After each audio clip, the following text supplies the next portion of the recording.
Hello friends, my name is Tanvi Margadi and today I am going to show you rubber bones experiment.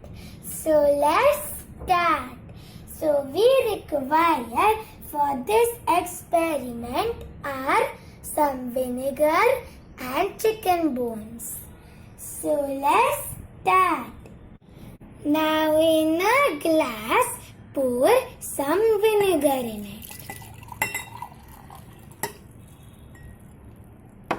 Then add the chicken bones. And now we are going to cover it and rest it for 3 days. After 3 days, we are going to remove the bone from the vinegar. I removed the bone from the vinegar into a plate.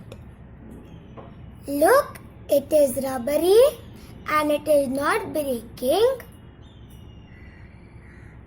Do you know why this happened? Let's find out the logic. The acetic acid in the vinegar dissolved all the calcium in the bone. Calcium is what makes bones hard. Once that was gone, your bone was transformed into a rather malleable substance. So this is how to do rubber bones experiment. Thank you for watching this video. Till that time, bye-bye.